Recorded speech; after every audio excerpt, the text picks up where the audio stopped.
6.5%, was it? Is that what the current odds are of the Stanley Cup? Well, and if you look at the round-by-round progression, the Stanley Cup favorite is the Vancouver Canucks. Like, what a time to be alive! Talking you through every goalie controversy, scoring slump, and draft lottery bust, this is the C4 Podcast on CanucksHockeyBlog.com. Here they are, the best starting lineup we could afford under the salary cap. Chris, Matt, Anna, and Adam. Welcome to another episode of the C4 Canucks Hockey Podcast, brought to you by the Full Press Coverage Network and CanucksHockeyBlog.com. I am Chris at Lightforce, joined virtually by the ever-reliable, doesn't miss a show, Anna Forsyth, A4Size03. Welcome, Anna. Hi. Well, yeah, we've taken a little break again. I was a little tiny bit poorly. You, on the other hand, were completely on your deathbed, I understand, for the last week. So we're lucky to still have you here. Well, okay. I mean, you use hyperbole to describe how I was doing. I don't believe I was on my deathbed, but I was definitely ill. And while myself and my family doctor don't have a clear idea of what was I ill with, I do seem to be on the upswing. But I think if listeners had actually seen on Twitter, or I had commented, I think in Discord as well, I do a weekly weigh-in. So every Saturday morning I weigh myself, sort of part of my hashtag lighter force routine. Mm-hmm. I lost 11 pounds between the Saturdays. I've probably lost more since then. Yeah, that's not a good thing. No, the healthy amount of weight to lose is between 1 to 3 pounds a week. That is considered healthy. And there are reasons why sometimes people will be much higher than that. Often it has to do where you've just started a diet or some form of real adjustment. Water weight can really play into that. I think it was all of the above because I was in such a huge calorie deficit last week. Yeah. Just believing me, you don't want more details than that. I have had the more details and. Yeah, and the more details that you received were far fewer than the details. Yeah, I'm sure. So The good news is you're still here. I'm still here. We're back. Normal order has been restored. Canucks have started losing again. So it's all fine. Well, I mean, the other part of being here is as we are recording, the team as we currently know it is still here. True. The roster is all still here, which if you were to have asked me, it's been 3 weeks, month? I'm trying to think because I was away for an episode. We had to skip one because some news, and I'll talk about that a little bit later in the show. But if you were to have asked me way back whenever that was, when I was last here with you, hey, do you think the Vancouver Canucks would be training a third of their roster?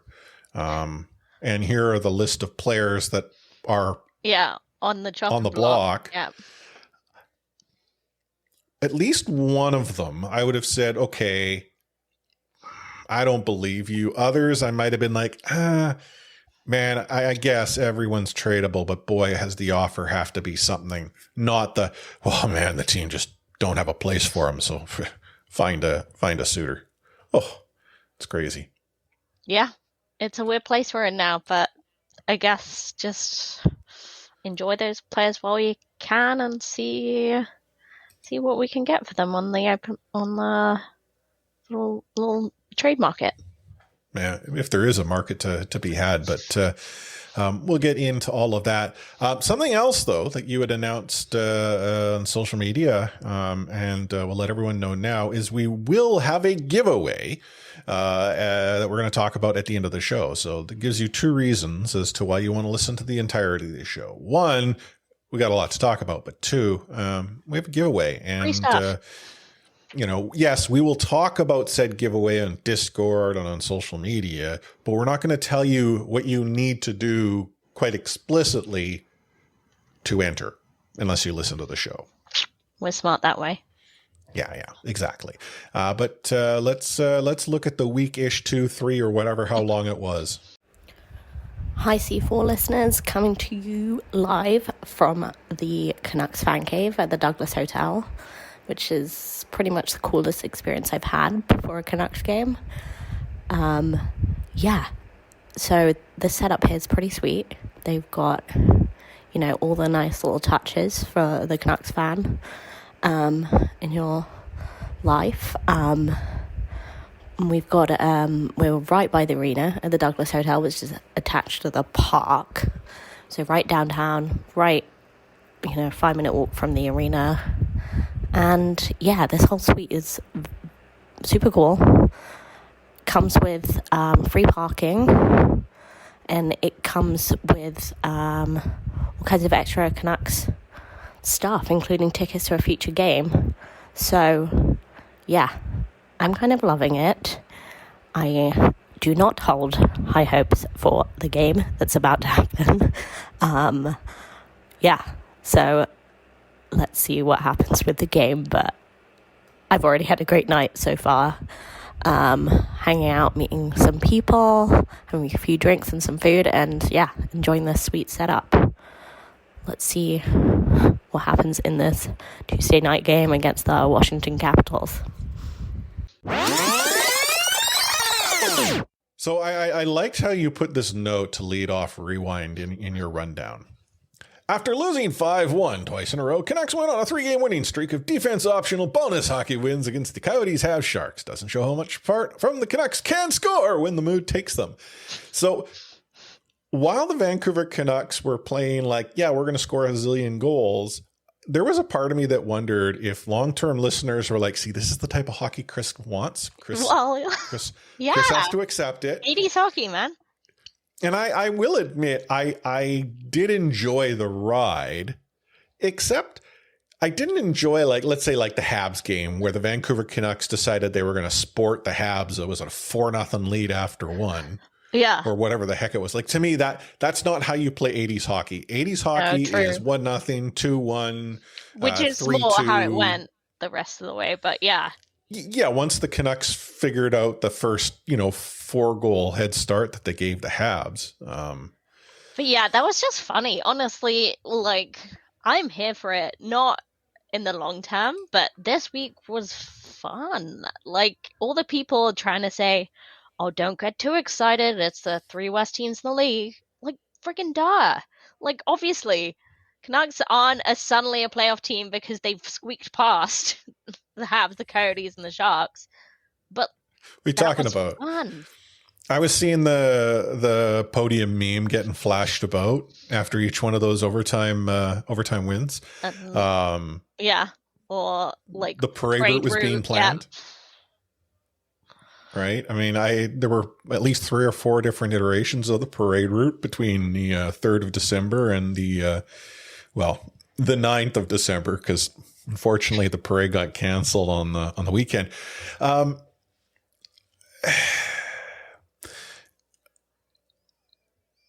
I see. I don't know what to make of this. It's clear that the Vancouver Canucks have the ability, as you said in the rundown, to generate offense.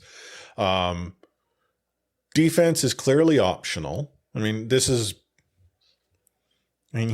I don't know what was his minutes. I haven't actually looked those games, but he was playing earlier in the season close to 30 minutes a game. He's a young kid. This is not, he's going to, be ground into the ice before he hits, unrestricted free agency at this rate. But it just doesn't feel like the Vancouver Canucks are actually showing hey, we've got all this offensive prowess, fear us. Mm-hmm. It's more reliant on teams who are hey, we have a blue line like yours. Yeah. Take advantage of it, please. Yeah, it definitely is that. There's not much to make of it, really. As we look back at the results, those 2 5-1s, there's quite a few results like that where Canucks just couldn't get anything on the board. I do think that their offensive prowess is better than they showed in those games. But it's not scoring 7 goals a game. Like, that's, that was a bonus against a pretty weak Canadiens team. But yeah, I don't think there's really much to take from it.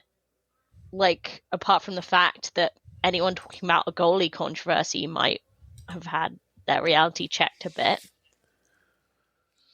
And that might sound a little harsh on Spencer Martin, but like, he wasn't in his stealing games mode. No, but like when you say controversy, like I was thinking, like, are you going back to like Demko, who is clearly not right and is now Really definitely not right? Or were you referring to Spencer Martin and Colin Delia? Yeah, Colin, thank you, Delia. I knew the last name. I'm like, is it Colin? I can't remember. He's Colin, a new kid who from else? Chicago. Is that the controversy? Because like Spencer Martin, yay, good kid, played himself into the backup good role. Kid. He's like in his late 20s, but yes. Whatever, good kid. I am. Yes. When you're my age, you can call everyone. You're a kid to me, right? I can call anyone kids. No, like he just had a bad game. Goaltenders have them. I mean, hell, the Vancouver Canucks will be inducting a goaltender in the Ring of Honor. Yes. Which is controversial itself. Who had games like this on occasion. But the thing about that is on many other occasions, games where it's like, yeah, try to score a goal. You can't. I'm blindfolded. I'm sitting on my butt with my back to the play, and I'm still going to stop it. That's how good Luongo was at times. I'm not to suggest Martin's Luongo, but no, I know what you mean. Like, and don't get me wrong, I'm not blaming like Spencer Martin for like going 4-0 down. Like, I'm definitely not blaming him for the defense in front of him. It's a tough job, and he's played pretty well behind a rough defense. But yes, I will say that like there are some of those goals where you would want him to have them, and he didn't, and Canucks fell behind. So I just think like we are where we are, right? If you had any aspirations of or delusions of grandeur, like hopefully they're in check now. Mm-hmm. The thing that I take most out of what we've seen in the recent few weeks, but even this past week, is specifically how much money Andrei Kuzmenko is going to find himself receiving on the open market in the offseason. It was nice to have him in Canucks colors for a season, wasn't it? Oh, he's so joyful in everything he does. Even just the social media that's coming out of I think it's the BC Sports Celebrities Festival. Mm-hmm. Is a charity event the Canucks are at tonight. And he's just having the best time. He's having the best time playing hockey. He's having the best time hanging out with his teammates, meeting Rip the dog, just everything. And it's so fun to watch. But yes, like you said, we may not get to watch him for much longer.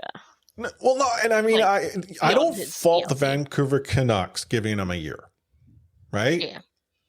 You're bringing him in. Yeah, there's a lot of good that you think about what he'll provide you, but you got to be smart. It was a smart contract. One might argue, well, it would have been smarter to have been 2, because at least that way you've given yourself some protection if this is the type of season he has. Okay. But I'm not going to get upset of a 1-year deal. But considering how well he is performing in I don't know, can we even say the Vancouver Canucks are a mediocre team? Yeah. Like, am I being too harsh in saying they're mediocre? No. Or am I being too positive in saying they're mediocre? Because I mean, their performances are definitely not mediocre on average. It's funny. It really depends on your point of view as what mediocre means to you, I think. Like, you know how Australians, when they say average, they don't mean average, they mean bad. Whereas, like, if I said, oh, that was average, like, I'd be like, it was okay. But Aussie saying average means, oh, yeah, it was pretty bad. Or ordinary. They say ordinary to mean bad. Which is... Yeah. That's a skewed bar. I can't imagine how horrible things are if I you're know, below it's average or weird. below ordinary, less than ordinary. Like, oh my goodness. So but- what's the Canadian interpretation of mediocre? Well, that's the thing. Like, mediocre, I think the Canucks, like, you could interpret that as generous if you interpret mediocre to be, like, middle of the pack. But if you interpret it to be not good enough, then yeah, that's the Canucks. Well, I mean, I think it's very clear that mediocre is not good enough. I mean, it's in the NHL, even with parity, mediocre, not good enough. Yeah, like if you're not moving forward, like if you're standing still, you're moving backward, right? I think it would be generous to say the Canucks is standing still. Like, as we'll get onto later, they're about to lose their captain. Hey, whoa! Spoiler alert. Spoiler alert. That was actually the segue I was going to get to, because the other thing that we've continued to see is Bo Horvat on pace to score 200 goals this season. Yeah. That might be hyperbole. It might be. That's a slight exaggeration, but like he looks good. I think it would be generous to or not generous, but I think it would be overreading the situation. Say he's on like spite, because I do think he likes the Canucks. I think he wishes it would work out, but he's fine if it doesn't. Also, I just don't think hockey players think about it that much. I don't think they're smart enough for all that, but he looks good. I guess the only good that can do for us is get us a better price. Yeah, we'll save some of this for the next segment. Otherwise, our show will be over. I know. We'll talk to everyone next week. The Vancouver Canucks, didn't do so hot prior to the weak teams coming in. Suddenly, we're making the playoffs. Minnesota comes into town. Arguably, some of the dead hockey that we're occasionally treated to here in Vancouver. What's interesting is when the fans in the barn there let their feelings be known at the end of the game. Many people were like, how can you be booing this team, having come off of 3 performances to lay this egg? And it's like, I'm sorry, like, what? I don't think people boo because a team loses. I mean, who knows? I can't speak for everyone that happens to be a Vancouver Canucks fan. But I've been following this team long enough to know that most people will let their displeasure be known when they feel there is a lack of effort. Yeah. Like, you try hard and you lose to a good team, or you get stoned by a hot goaltender, or you don't get the bounces. You could lose 5-1, but if it looks like you brought your hustle to the rink and you did everything that you could possibly do, you just lost, people wouldn't be happy, but they're not going to boo you off the ice. The booing is based on the effort. Yeah. I mean, Minnesota... Or the perceived lack of. Yeah, didn't get into third gear. Like, Minnesota were, like, cruising for most of the game. Playing their boring hockey like they always do. But it was enough to win. It was easily enough to win. Like, could Canucks have scored? Probably should have, yeah. Like, they had a few chances, but nowhere near enough effort to win the game. The, other thing that we saw, though, and, take a look at how the Vancouver Canucks special teams has been going this season. It's got some issues. Not sure if they're going to be able to work them out. But I'm trying to think, was it there was a power play, was it in the...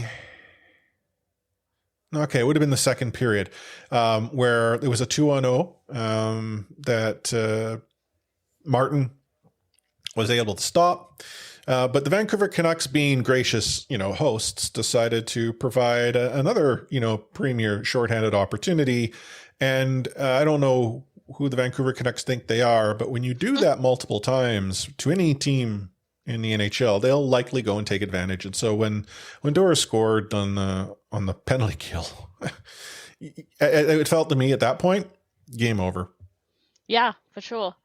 I mean, I've said it more than once. Your goalie should not be your MVP on the power play. He should barely be involved. And yet, Canucks. All he's doing is he's it. fetching that puck behind the net and setting up the defenseman to come and take it back out. Like that should be that's like all you minimal effort, but unfortunately, Canucks didn't see it that way. Yeah, maybe the camera will show him going back to the net on the delayed call as well. Yeah, there you go. There's the focus. But yeah, like I when that goal got scored, I was just like, yeah, okay. I happened to be at my parents, and once it was 2-0, I was like, oh, I don't need to watch this game anymore. I mean, I had baby Force with me. We had to get home, and I didn't really want to keep her up too late. But it's like I knew the writing was on the wall. I wasn't as invested at that point. And I mean, if you can hate me and say I'm a fair weather fan, but I had no belief the Vancouver Canucks were going to figure out how to turn this one around. It's a 2-0 game. Only a weekish ago. Exactly. That should show how poor the effort was. Yeah, like, I mean, in fairness, when it was 4-0, I wasn't thinking the Canucks were coming back. No, that was insane. But, I'll be honest. But the effort in that 4-0, first period was better than 2 periods against the Wild. It's so true. I mean, really, we should have seen the writing on the wall when, like, Gustafsson doesn't have an NHL shutout. Obviously, Canucks were going to give one to him. Like, who was the kid on debut? I can't believe I've forgotten his name after hearing it 1 billion times on the call. Sam Steele, was it? Oh. No. 1 second. No, not Steele. Sorry. Sam Walker. Is it Sam Walker? It's something like, it's Walker. Just like he was on debut, and obviously Canucks were gonna just give him a little spotlight to dance around in.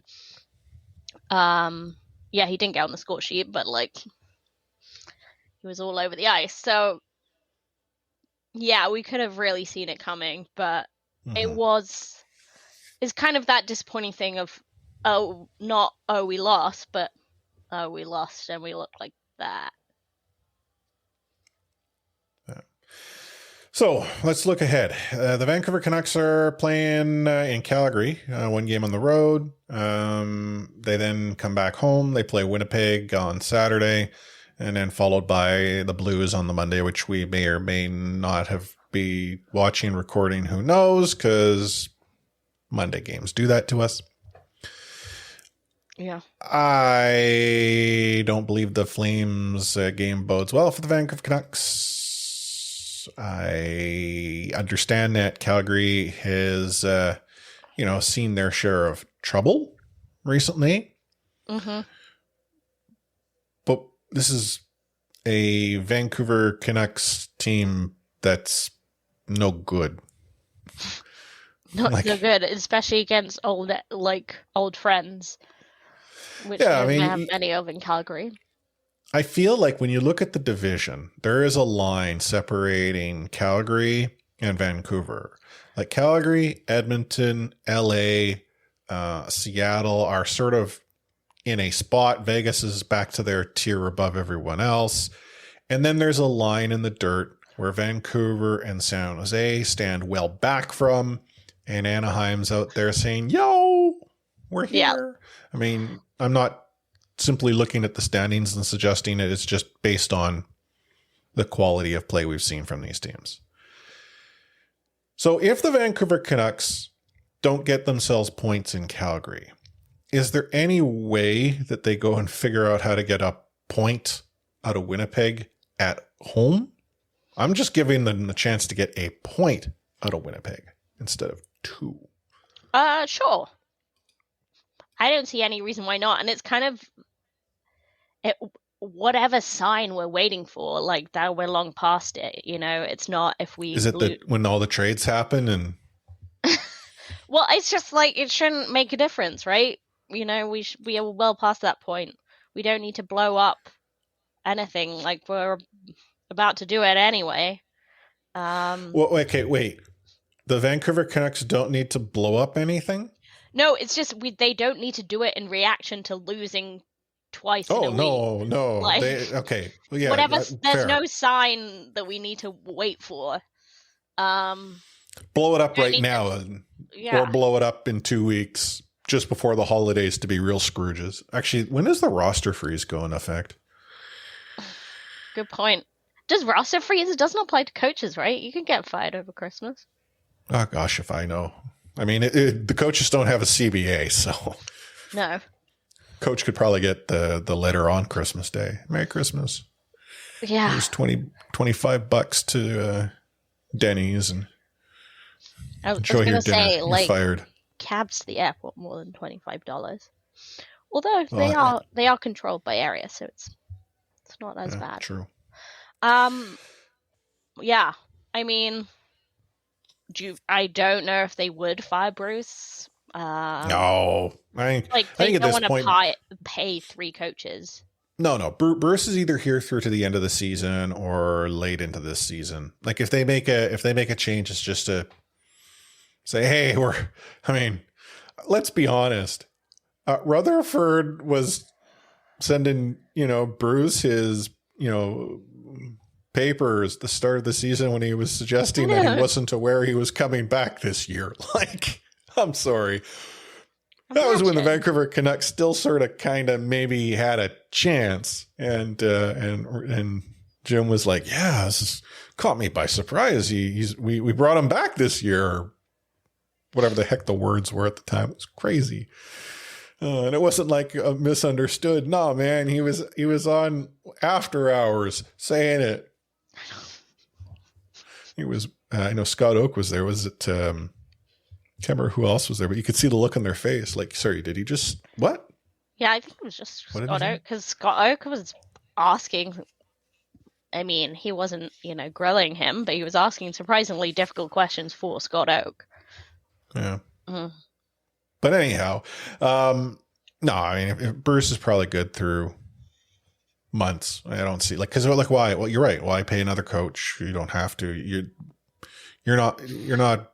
If you legitimately think at this point the coach is the issue, you legitimately think Bruce is the issue, and this is why the Vancouver Canucks aren't making the playoffs.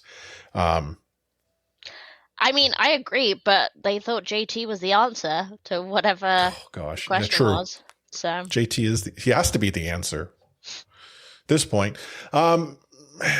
Speaking of JT, I understand that the lotto line made an appearance after I had started my commute home. yeah, it's funny. Like, I think this has been talked about on and off, but like, it's so easy to please Canucks fans. Like, they could definitely get through a rebuild, because literally you just put the lotto line on the ice and people are just so happy. But what happens when 2/3 of the lotto line allegedly do not like each other? or the lotto line blows up. Like, sure, but I think it's fun while it lasted. It's a shame it's taken this long. It wasn't anything spectacular by any means, but you can't just throw a line back together in instantaneous chemistry. But I will say, like, whatever happens with JT, whatever happens with Brock, like, Brock is so happy playing with PD, and I think it positively impacts his play when he does so, like, in a big way. Oh, no, just Like, 2/3 of the line really like each other. 2/3 of the line don't like each other, and I don't know about the other 2/3 quite clearly.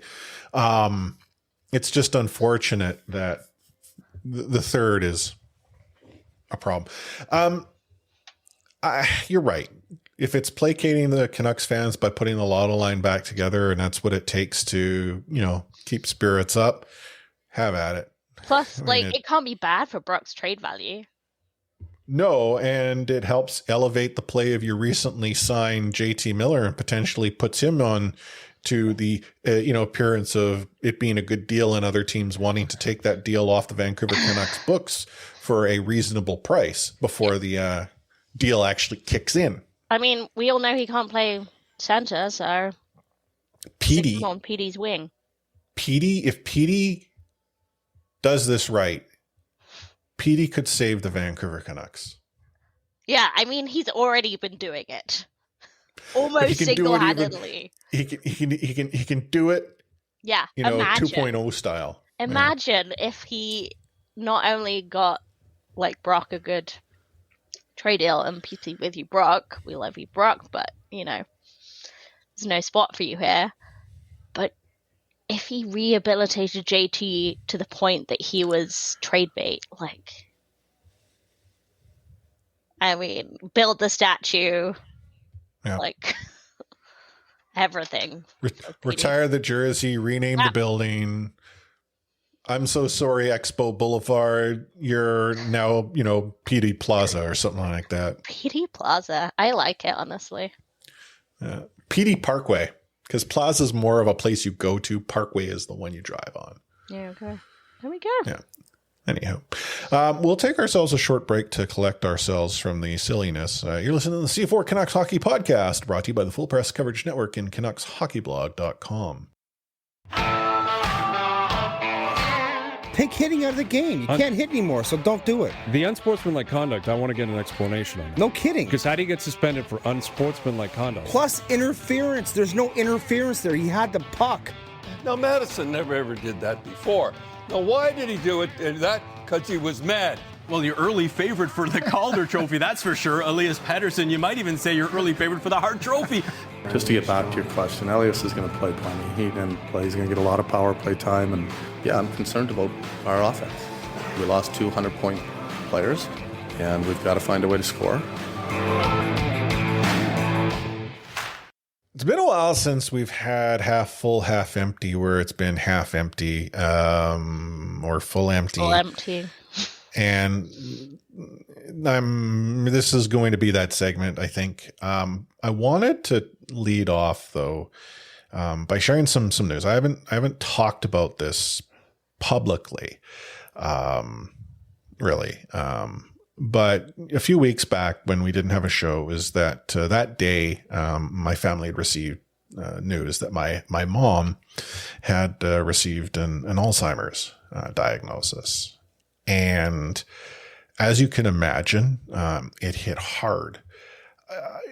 I would be lying if I weren't to suggest that I've known or suspected that this was a possibility, as my mom has, you know, had issues and symptoms that would be representative of something like Alzheimer's or a form of dementia. And you know, now that she's received that diagnosis, well, there is some, you know, I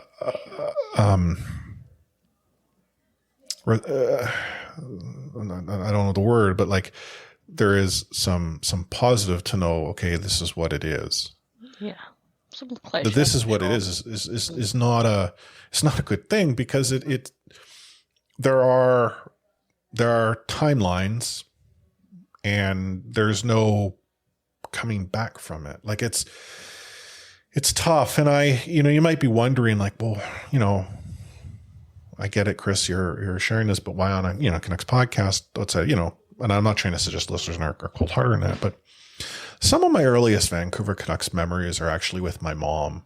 I think I've talked about it on the show over the years, definitely on Off the Record, or Off the Rails, sorry. My very first Vancouver Canucks game that I went to was at the Pacific Coliseum, and they were playing the Washington Capitals. And I want to say the Canucks won the game, like some crazy, like 80s score. Or it might have been early 90s. Like it would have been that late 80s, early 90s.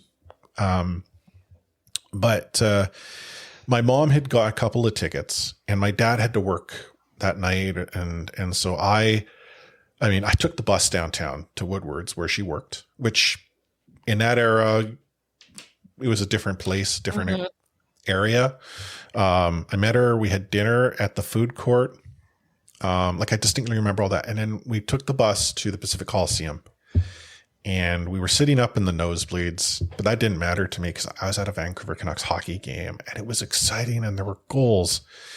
Like I absolutely loved it. It was, something that she and I did a few times. And it wasn't because my mom was a big Vancouver Canucks fan. I don't honest to goodness, she might casually follow, but she was not a hockey fan. She's not really into sports. It was my dad. It just happened to be my dad would often have to work, or my brother or sister, when someone would need to watch them, or timing my mom, my dad, work schedule, what have you. But I think that's the thing that's the toughest part, is she don't remember that anymore. And I mean, I don't expect that she would remember something like that. It's just, there's a lot of those and even more recent things, and it's difficult. Watching the hockey game with her, and she's commenting, I don't recognize any of the players that are on the ice. I mean, she's not, but to her, it's because it's an entirely new team, not players like Horvat or Pedersen or Besser, who've been with the team for many years. To her, they're new players. Or they're different because they're not the ones that she remembers, but I don't know if she could tell you, someone like Lyndon, and that's tough. And I mean, I share this because it affects people, affects a lot of people. And there's so much unknown about it, but I think we need to better use this as an example as well. You don't take anything for granted. Why you appreciate and you enjoy these good times for what they are in the moment, because you don't know when that moment will be lost. Anyhow, I wanted to share this because I need to talk to someone. Anna, you've sort of known since the day-ish. But I want others to know that, if you're going through a struggle like this, whether it was with a family member or a friend or it's something that I can relate, and I really wish if there was something that I could do to help support you as a listener, and that I would look to do that. But yeah, well, I wanted to get this sort of out there, because it's going to be something that'll come up. It's one of the reasons why I've been on social media. I just don't have any desire to talk about anything, really. Like, I'm normally goofy and aloof, and now it's like, why? Discord, I've started to disconnect, because it's not that I have evaluated these platforms as not, worth my time. They are. It's just, I'm really focusing on the connections and that I have, and quite frankly, what time I have left with my mom. Yeah. Thank you. Like, that's so open and brave of you to share that with everyone, Chris. And I know I'm right with you. The whole C4 family, the whole C4 communities with you. I think it really brings home to roost, like, things we've talked about. When we talk about these hockey issues, we say, like, it really makes us think about our own lives and valuing our loved ones in a way that we don't always see within the hockey community. But yeah, like, at the end of the day, it's just a game. There are more important things in life. And as much as we love to talk about Canucks like it's the be all and end all, it's really not. And it's just going to be a tough road, but we're right with you. Thank you. And that, I think, is a good segue, is that there is more to hockey. There is more than the Canucks. It's what we do with our show is something that I feel we should do more of. And that's not like taking the piss on a team or something like that. It's just you and I talk about something we really enjoy. We would be talking and having these conversations anyway, and we simply record the conversations in relative real time and we share that. Like, we don't take ourselves seriously. No. Like, C4 is the best mediocre podcast for a reason. We're okay with that. You could tell us we're like the, least mediocre podcast, and we'd probably own that. I'd drop the best, I'd swap in a least. It would be okay. Which then begs the question, where does mediocre actually stand in the grand scheme of things? But that's Yeah, another and are we the conversation we had most earlier. average, most ordinary?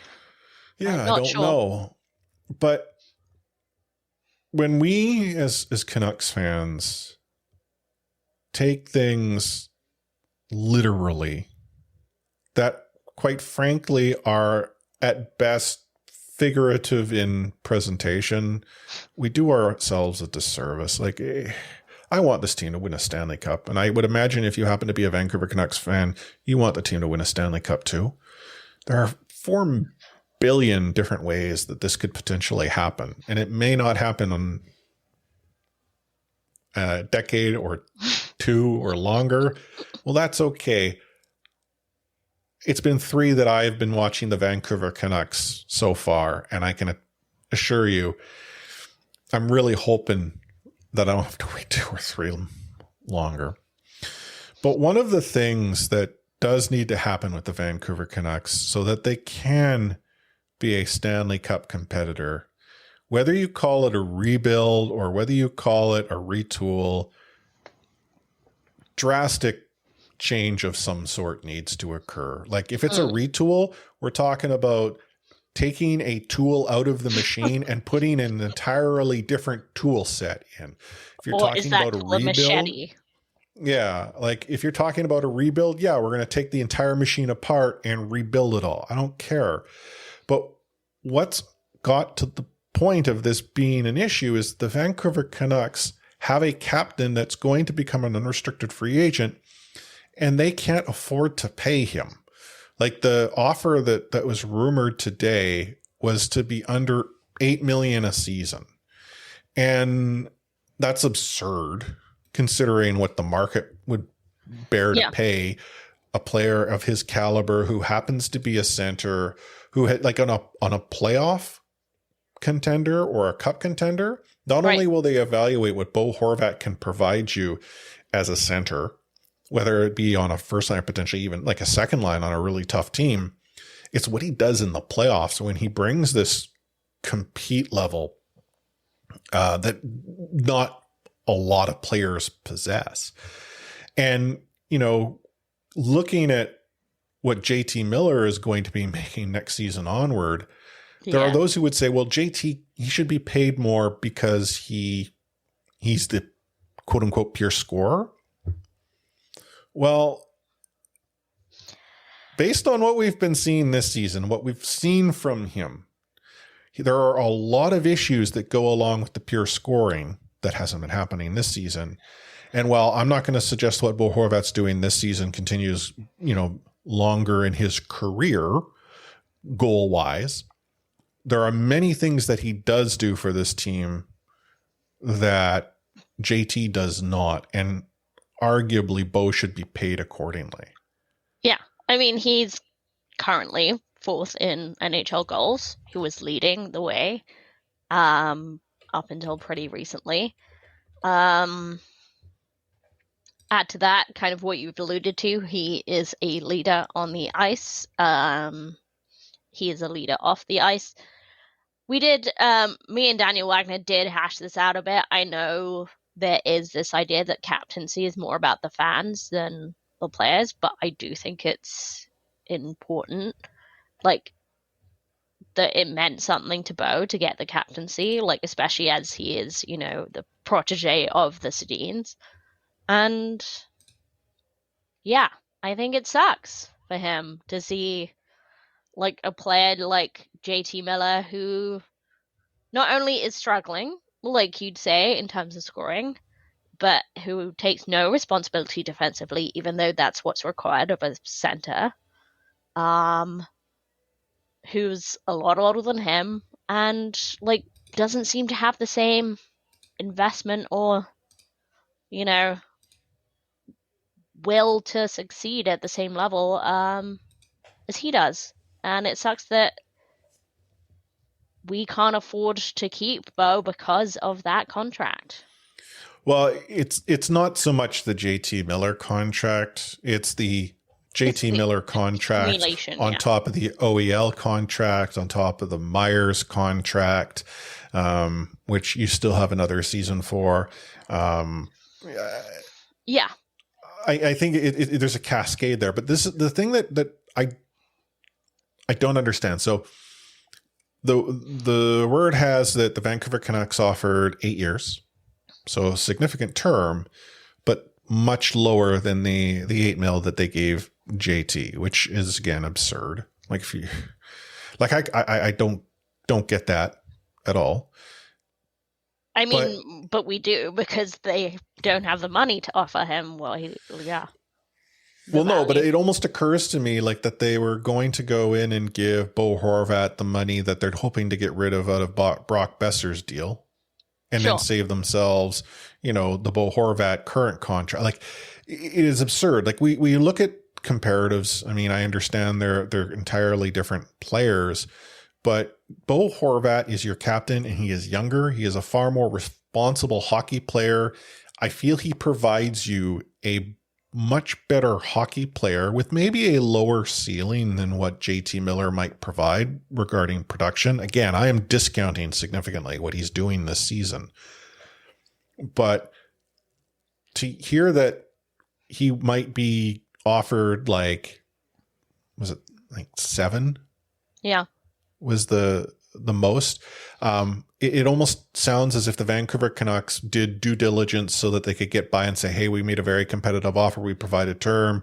Their camp knew that the money didn't quite add up the way we would want it, blah, blah, blah, cap and all that jazz, just to generate the goodwill that if and when they go and trade him, the fans accept that. But like, how messy is the situation that your captain would be on the trade block at this point? And I'm not suggesting Bo Horvat's untouchable. He's not. Like, it's just that how is a future Vancouver Canucks team with an overpaid JT Miller going to perform without a player like Bo Horvat to plug all those holes? Yeah, I mean, like, Elias Pettersson is covering for JT defensively. Like, there's no doubt about that, like, Bo and PD, being defensively responsible where JT isn't. There's a reason he's on the wing. And you're like 100% right that it's like accumulation of contracts. The OEL Connor Garland trade was brought up a lot today, which, yeah, that was terrible at the time. It's terrible now. Like, no one's saying that those are good value contracts. But that was the previous regime. Like, in the last, 3-4 months, the current regime have signed Ilya Mikheyev, who, he's been good, at least in the last few weeks. Like, he's fast. He's had a couple multi-goal games, but is he worth almost $5 million? Well, this is the problem, is when you bring a player out of unrestricted free agency, you're paying an inflated market price that you had pointed out, as well as others, is that the regime has actually done well finding some good role players at really good roster, at good value. Mikheyev, maybe not there, but like, I look at what Mikheyev is providing as what we were getting out of Garland initially, right? Like, but we're still paying Garland. No, but that's the problem, is that the Vancouver Canucks have this issue of finding another player who fills a role of what they had previously had, then suddenly see that player that they had is no longer providing you the role, and you've duplication. I mean, the old regime was notorious for all the jags that they would bring in. Like, everyone who had the same role getting paid more money than they're probably needing to. That's the thing. It's like Garland didn't work out. Let's pay someone the same amount to do that role. The fact remains, though, the Vancouver Canucks are currently in a situation where the likelihood of their captain making it past the trading deadline is like single percentage points. Like, the worst thing that could happen is they don't actually trade him. Yeah, which is sad to say that, but it's true. And I'm not suggesting that there isn't a market for Bo. Honest to goodness, if the Canucks are taking phone calls, there is a market. The scary part is, will the Vancouver Canucks set a price and say, we want this, and price themselves out of the market, because this particular front office did that over the course of the summer when the phone rang about JT Miller. Right. I mean, for all intents and purposes, they had a deal they could have said yes to. Would it have been a phenomenal deal? No. It's certainly a better deal than paying $8 million per. Yeah, right. Like and that's not to suggest that solves the issue that we're seeing today, because you would still have to have a conversation with Bo Horvat and have him agree to a number that you feel you're willing to pay. But you would have more room to work with if you feel that you could pay him a little bit more and you don't have these other restrictions at work. But the part that actually confuses me throughout all of this, Brock Besser is essentially gone. When an agent is given permission to generate interest with teams, that is never an indication that a player is going to stick around for much longer. Now, that said, Brock has not had the best of seasons, so it's possible that it's a deflated market, and the Vancouver Canucks could be in a position where we're not going to accept peanuts for Besser. We think there's value to be had there. Right, and you don't ask the agent to look for a trade if you've found lots of good options yourself, you know? Yeah, but if let's say the Besser deal is off the books, can that money not be used to, like, and maybe this is the thing, is maybe the front office is like, we already have our premier contract, we're not going to have any others. Well, hey, I hate to break it to you, but there's this guy named Petey who's going to be getting a raise in a couple years, and he's already making some good money. So maybe, just maybe, this is sort of that longer term look. Like, we would love to keep Bo, but if Bo's going to cost us Petey, we'll lose Bo now to keep Petey. But does Petey necessarily want to stick around? That's the thing. That's the tough thing. But they put themselves in this situation. Yes, it was partly the previous regime as well. But, like, they put themselves in a situation where it's just like, instead of plugging on the hole in the boat, they just keep bailing out the water. Yeah. Just keep bailing it out. Oh, but I mean, there's, at this point in time, far more players allegedly on the trade block with their agents working the phones than I am comfortable in suggesting as a Canucks fan I'd like to hear. Like, apparently Rathbone's agent has been given permission to have a few conversations. That's not to suggest that Rathbone is wanting out, but here's a kid who doesn't seem to have any hope or heck of getting into a game under Bruce. Sure, but, like, performing and playing in Abbotsford is certainly better for the player, you would have to say, than sitting in the press box. Oh no, yeah, agreed. Like, but that's the thing. It's like, I'm not ready to give up hope on Jack Rathbone just yet. Oh, I'm not giving up hope. No. But when Smoke is suggesting there is a fire, right? Like, it's not a good thing. And then this is besides the fact that apparently the front office is like, well, if we can't get rid of these bad contracts, we'll consider buyouts. Well, the Vancouver Canucks, and I honestly haven't done the whole, buyout game in a while. So it's possible that they might have some contracts here that may make sense for buyout potential. There's some of the bad ones here, but yeah, I mean, they're already 2,500 in the hole with buyouts this year. Yeah, like, I mean, here I'm going to look at like an OEL. I mean, not to suggest that they go and they buy out someone like OEL, but let's say hypothetically they were to go and try to do something like that. Let's see what Cap Friendly goes and gives me. And of course, it's not loading for me now while we're live. That's cool. But the problem is, does the buyout actually get you the room? Like, I don't care. I mean, it's ownership money. They can spend it however they see fit.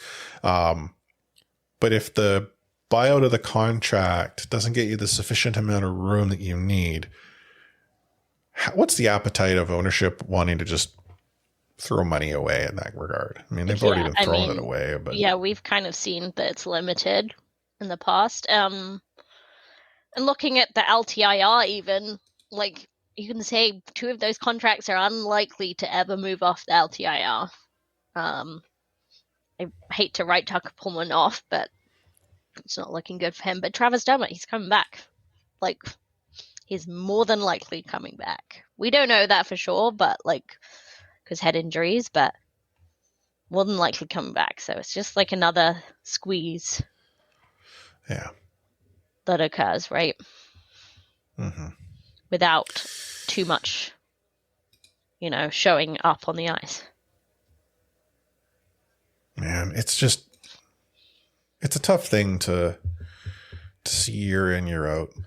Yeah, I just think it's a shame for the fan base that someone like Bo is leaving town, and you can't blame him for rejecting the offers that he has rejected. Oh no, I mean he should get paid, right? Like that's the thing. I think everyone agrees, you agree that he gets paid what he wants, he'll get paid. If he hits UFA, Bo Horvat gets money, especially next season where the cap is like going to increase a bit. Teams who may not have had a lot of money will have some money, and some teams who have okay money will have even better money. And the scary part here is there are actually some teams there that are currently going to be in a really good place financially who are also in a far better position than the Vancouver Canucks are today. And if you're Bo Horvat, here's your chance to go and actually play for a team. Like, what was it? Horvat's been in the playoffs twice? Yeah, that's mad. Right? Like, he got a taste, he got the bubble, and that was that. I think this will it's my final thought on Bo, and this will sum it up. 2 of the best players that the city's ever seen, the league has ever seen, left Vancouver, retired without a cup. They handed the torch to Bo Horvat and said, win a cup for this team. Like, who knows what's going to happen? I'm not sad because he's leaving. It's the fashion he's leaving in, It's not like, hey, Bo played a few good years, but then we traded him. Started a rebuild. We're in a better place right now. It's more the fact that instead of, waiting and seeing, instead of trading an aging player with a ton of value, they re-signed him. Too difficult to fit Bo in. And if Bo leaves and then PD leaves in 2 years' time. And we'd already talked about that Kuzmenko could very well be long gone. I mean, I'm sorry, the Vancouver Canucks need to back up if they're going to lose Bo and they're trading Brock, I hope it's because they're backing up the truck to give Kuzmenko a hearty raise. Like, he is not a restricted free agent. He is an unrestricted free agent after this season. Could you imagine? If that's the case, no Bo, no Brock, no Kuzmenko. Like, that to me is a good indication to blow it up. Yeah. Yeah. Not, we're just going to retool. Oh my goodness. Yep. Anyhow. Yeah, it's been a show. It's been a couple of weeks since we were here. We'll hopefully be back again next week. I was actually looking at the calendar here. We'll be back again, hopefully next week, but then the following week we'll be off because it's the holidays. Boxing Day, yeah. So we won't be, after next week, we'll be back in a year. Well, just we'll insert be back next new. Year. Yeah. Or next is appropriate, yeah. But New year, before new we us. go, we have a contest. We have a contest. Or I guess a giveaway. Yeah, we teased this at the start. But yes, we have a contest. We have a giveaway. Loyal CFL fans, as we know you all are, you will have listened to a recent episode where we interviewed former Canuck Aaron Volpatty, and he talked about his book, which is called Fighter. And I think you can all agree that his story is fascinating. So we wanted to share that story and even more with our listeners and give away a copy of the book. So how, first of all, does one enter this giveaway, Anna? First of all, there is a question. Ooh. It's a knowledge question. It shouldn't be too difficult. It's not gonna be probably something you can't easily Google. No, you have to know where to look, but I think most, fans will know where to look. But yeah, it is. The question is, Aaron had 2 fights in his first NHL season, which is 2010. Name either opponent. So either opponent in those 2 fights. Okay, so there are 2 possibilities that if you were to tell us one of gets you in the mix. Now, what do you do with that name once you have it? Do not shout it into the abyss. You can do that, but you must also email it to thec4podcast@gmail.com. Please use your name, your address, and yeah, that's about it. And you will get thrown, as long as your answer is correct, into the mix. And we will be drawing a winner. Will we draw it next week on the podcast? Yeah, maybe we'll draw it next week. So that's 1 week. That's not a lot of time. There's not a lot of turnaround here to enter. I guess it's really only 6 days because you'll hear it on Tuesday and we'll be drawing Monday. So yeah. As soon as you hear this, get those typing fingers out. We should probably set a time on Monday. So why don't we say, let's say 6 p.m. Pacific on a Monday, December 19th. Yeah, 6 p.m. Pacific. So anyone can enter. Anyone around the world can enter. We are not being stingy with that. So yeah, and we'll be shipping you the book. So yeah, that's why we need your address. Is we need to send books. We won't be turning up at your address, but we will be shipping. And so it's pretty cool. So again, the question is: Aaron had 2 fights in his first NHL season. That happened to be in 2010. Name either opponent, and naming that opponent, email us at thec4podcast@gmail.com. Don't shout it into the abyss, as Anna had said. Don't shout it out in Discord, because guess what you're doing? You are giving everyone else the answer, and you're influencing their ability to enter this when you might have been the one person. It could, maybe you are only one to get it right, because we're only entering correct answers into the draw. Exactly. And we'll stick you in a random number generator, see who gets spit out. But yeah, you will have yourself a copy of Aaron's book, and just so you know, it is not the one that says my name in it, so oh no, because I'm not sure how valuable that would be to other people having my name in it. So yes, brand new copy, very exciting. Yeah, let us know the answer and you could be in with a chance of winning. And it's a good book. Obviously we've been talking about it quite a bit.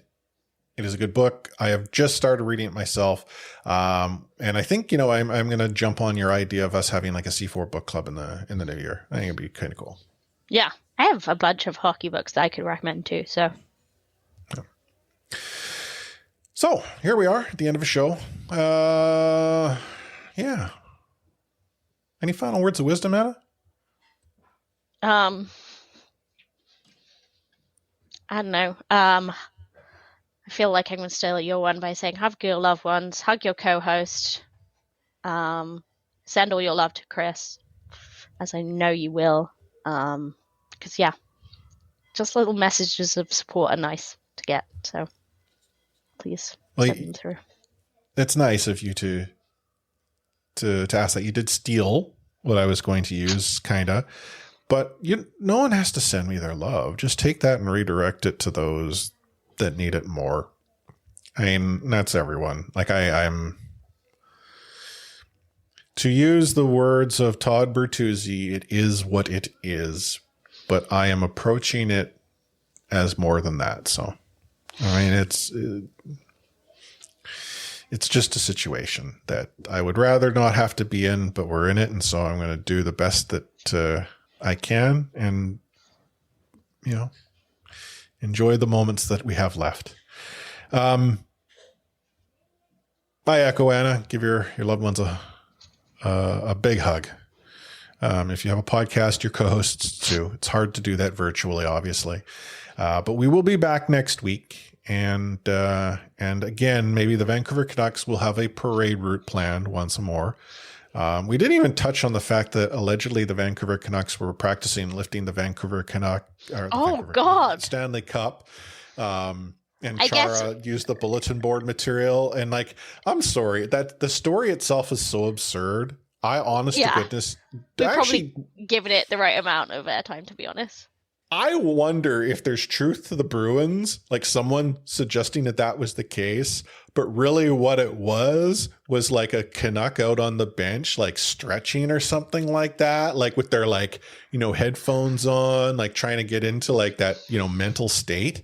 And then some host in the rink talked to the, guy down at the concession who talked to someone in, plant and maintenance, and that got to the the story is absurd. It's absurd. If you've given it more than 2 seconds thought, you can just see it's absurd. It was honestly making me laugh so much, how NHL insiders I've spoken to Kevin Bieksa. This isn't true. It's I haven't spoken to him, but I knew it wasn't true. It's laughable. Oh God. And as Juice had said, if that had happened, the room would have ended the person. That would not have been tolerated. Would not have gotten away with it. Bieksa said it best. So if you really want to hear more about it, look up the clip of Bieksa looking great in a green suit, because who can pull that off up from Kevin Bieksa? Shutting it down. The thing I just want to add to that, considering how superstitious hockey players are. Yeah. Exactly. It just wouldn't happen. No, next thing you're going to tell me that, the entire dressing room was asking Lou if he was going to get another shutout after getting 3 in the, against the Bruins. Can you get a 4th one? They're not saying shutout ever. Yeah. Completely. Hogwash. Anyhow. If you have opinions, thoughts, all that stuff, obviously you can reach out to us. We're on all the socials at the C4 Podcast. You want to join C4 Discord, it's discord.io/C4 Podcast, where all the phenomenal conversation takes place in Gate 16. Things have slowed down as of late because I think just the general feeling with the Vancouver Canucks fan base is kind of blah. But it would be cool to be chatting about anything and everything. Some good discussion today about Bo. There was. I think the resignation of so the world's, coming to an end in this mealosphere, and how do we feel about that? But C4 Discord, discord.io/C4 Podcast. You can find our entire catalog at c4podcast.com, and if you can't, it's probably because I broke something again, but that's what happens when you let me do stuff. But on behalf of Anna A4603, myself, Chris Allied Force, signing off this episode of the C4 Canucks Hockey Podcast, brought to you by the Full Press Coverage Network and CanucksHockeyBlog.com with We Out.